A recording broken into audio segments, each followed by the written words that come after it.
First of all, All right, so these elites that control the world banks, they're all from the same universities. I suspected as much, but I wasn't sure.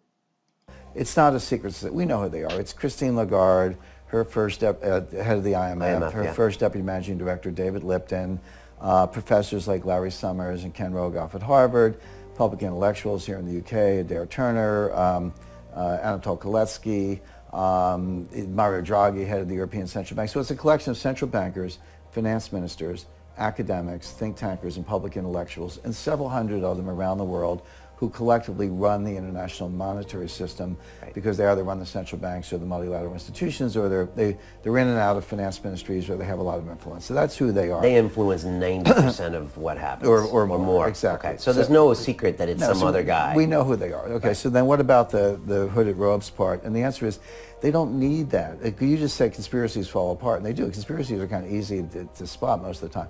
It's more the case that they're like-minded individuals. They don't need top-down organization because they all agree with each other. They all went to the same schools. They went to Oxford, Cambridge, MIT, Harvard, Chicago, Stanford, like six.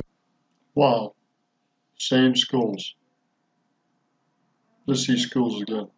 MIT, Harvard, Chicago, Stanford. Wow. There's like 6 or 7 schools in the whole world. They all went to them. Tell us about the CIA. What would we not realize goes on in the CIA? And what are some things that happen and things that don't happen? Well, the things you can talk about, things you can't. But I would say that just organizationally, I've worked. Things you cannot talk about and things you can. He already knows. There's lines you can't cross or you're dead.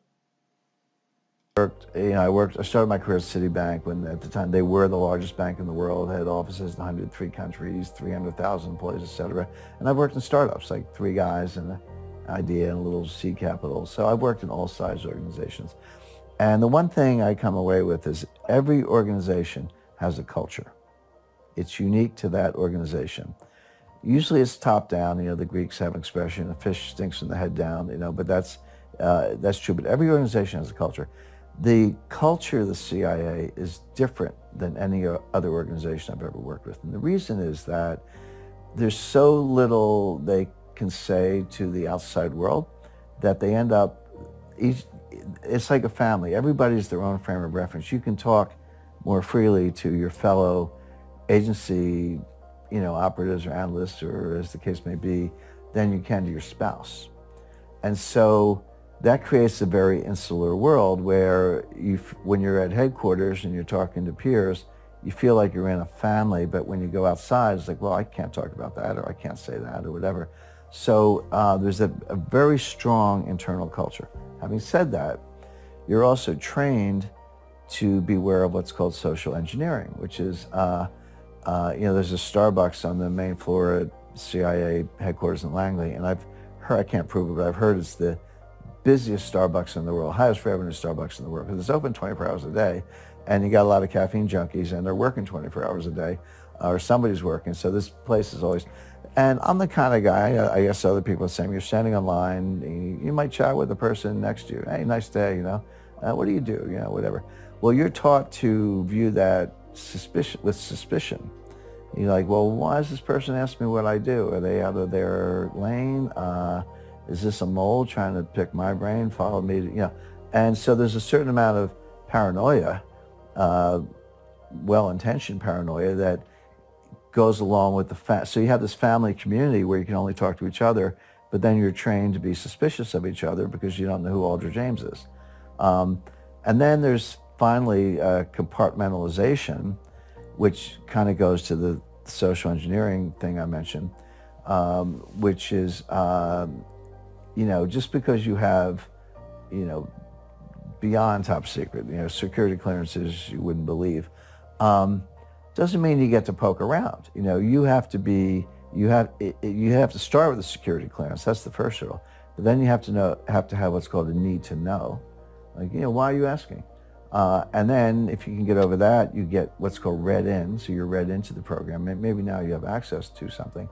But, I would do research and I would want to know something legitimately. But if I wasn't kind of read into that program, you had to ask permission. You had to go to a security officer. You had to be a waiting period. And then they come back and say, okay, you can see this, but you can't just troll through the Kennedy assassination files just because you're curious.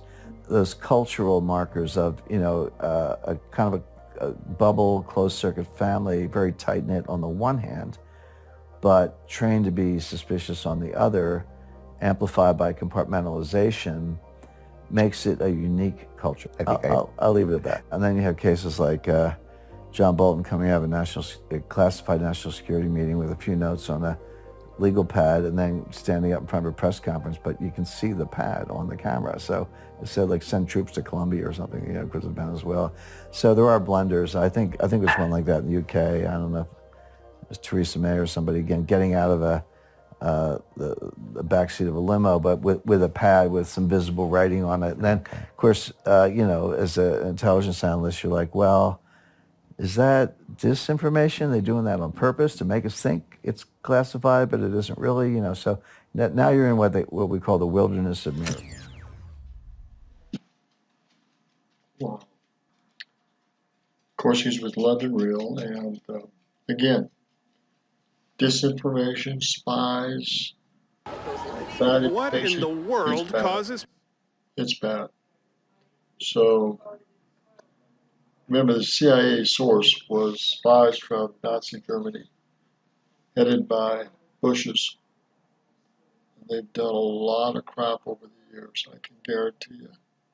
Stuff that you would not want to know, or you would think, why in the world have we done that? Abuses of many kinds. There's Roger Martin.